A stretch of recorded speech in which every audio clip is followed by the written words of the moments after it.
Hey everybody, welcome to my channel. My name is Riley, and this week I'm going to be showing you guys my new EDC. It is the Kel-Tec PF-9.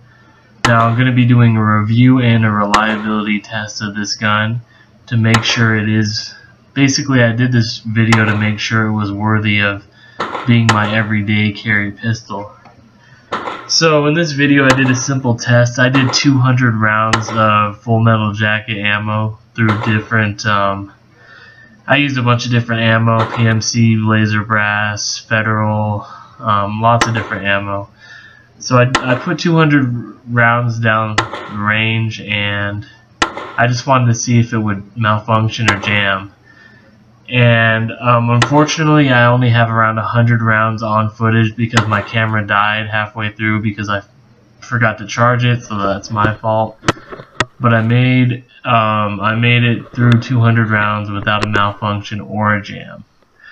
Now these targets I'm shooting at are at 10 yards, and the size of the targets are roughly 8.5 by 11. So they're kind of smaller targets, and this is the first time I've ever shot this gun. I have on footage. So I'm just going to talk about a couple things here. A lot of people said this gun was very, you couldn't really trust it because it has a lot of jams, malfunctions, stovepipes, failures to feed, etc.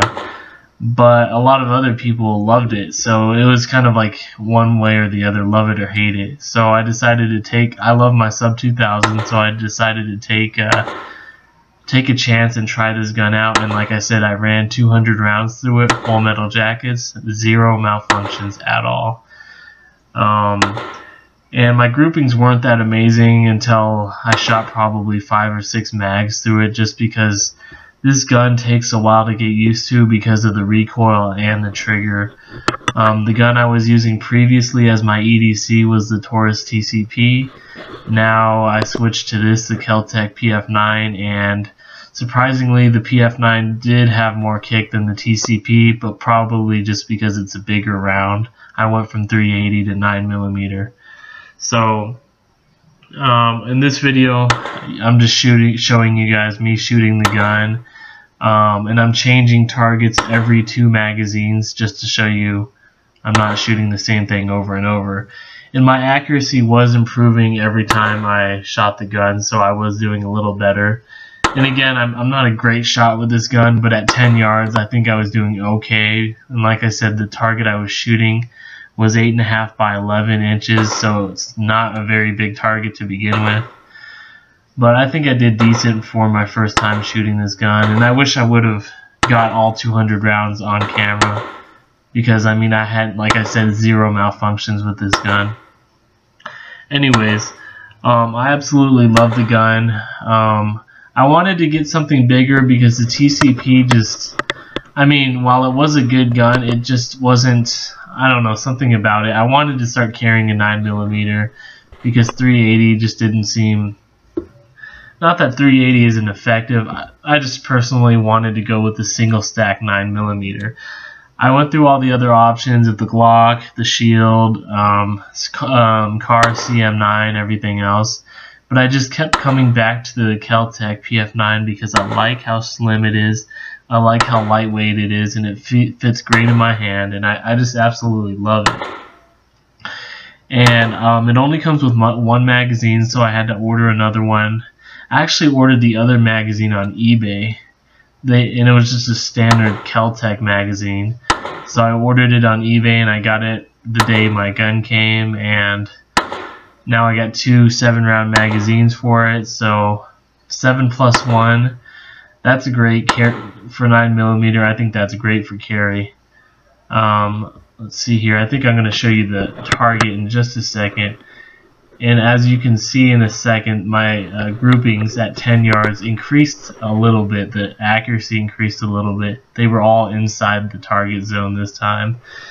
But like I said, 10 yards with a pistol like this, it was my first time shooting it, so I wasn't very accurate with it.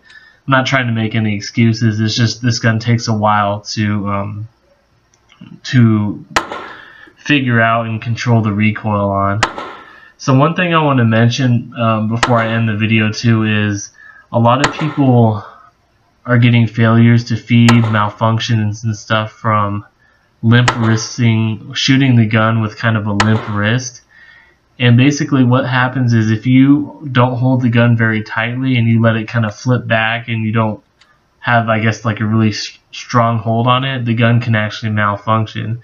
So make sure when you're shooting this gun that you have a really solid hold on it and don't limp wrist the gun, because that's been known to give many people malfunctions.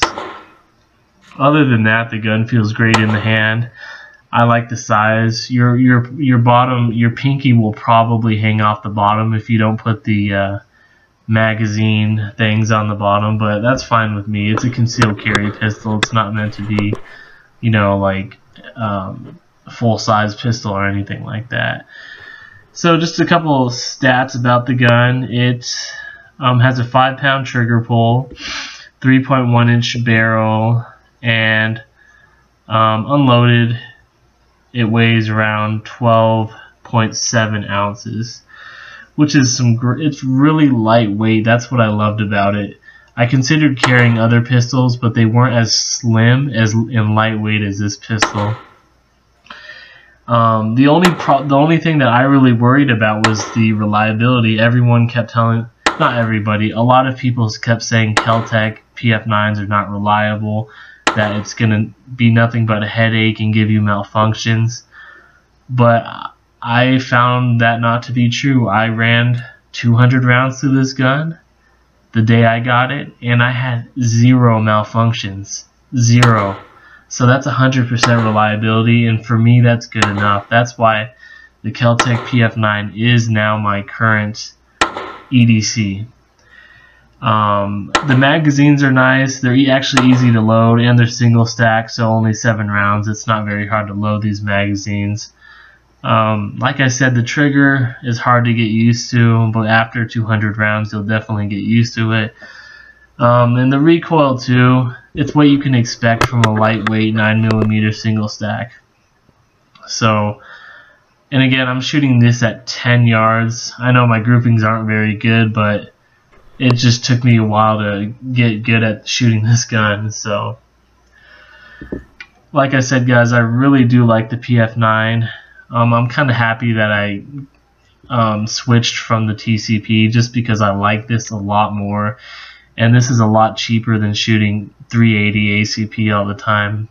So that's one big plus, is that I can train with this a lot more than I could with my TCP, just due to the fact that the 380 ammo is so expensive.